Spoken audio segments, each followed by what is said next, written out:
হৃৎপিণ্ড অনবরত সংকুচিত ও প্রসারিত হয়ে সারা দেহে রক্ত পরিবহন করে। দেহের বিভিন্ন অংশ থেকে কার্বন ডাইঅক্সাইডযুক্ত রক্ত প্রথমে ডান অলিন্দে প্রবেশ করে। তোমরা তা ভিডিওর মাধ্যমে লক্ষ্য করছো। এখন ডান অলিন্দের সংকোচনের ফলে ট্রাইকাসপিড ভালভ বা কপাটিকা খুলে গিয়ে সেই কার্বন ডাইঅক্সাইডযুক্ত রক্ত ডান নিলয়ে প্রবেশ করে। ডান নিলয়ের সংকোচনের ফলে সেই রক্ত অক্সিজেনযুক্ত হওয়ার জন্য ডান এবং বাম ফুসফুসের মধ্যে প্রবেশ করে। সেখান থেকে সেই কার্বন ডাইঅক্সাইডযুক্ত রক্ত অক্সিজেনযুক্ত হয়ে ফুসফুসীয় শিরা দ্বারা বাম অলিন্দে প্রবেশ করে। বাম অলিন্দের সংকোচনের ফলে বাইকাসপিড ভালভ খুলে গিয়ে সেই রক্ত বাম নিলয়ের মধ্যে প্রবেশ করে।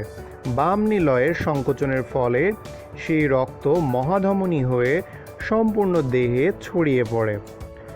আর এভাবেই হৃৎপিণ্ডের সংকোচন ও প্রসারণের মাধ্যমে আমাদের দেহের বিভিন্ন অংশ থেকে কার্বন ডাইঅক্সাইডযুক্ত রক্ত অক্সিজেনযুক্ত হয়ে দেহের বিভিন্ন অংশে ছড়িয়ে পড়ে।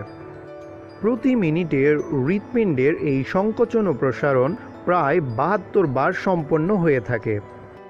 ভিডিওটি খুব ভালো মতো লক্ষ্য করলে দেখবে ডান এবং বাম অলিন্দে একই সাথে রক্ত প্রবেশ করে এবং তাদের সংকোচনের ফলে একই সাথে বাম ও ডান নিলয়ে প্রবেশ করে মহাধমনী ও ফুসফুসীয় ধমনীর মধ্যে প্রবেশ করে।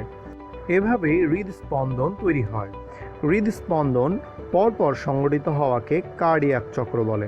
চলো এই ব্যাপারগুলো আরও বিস্তারিত জেনে নেওয়া যাক। হৃৎপিণ্ড 4 প্রকোষ্ঠ বিশিষ্ট।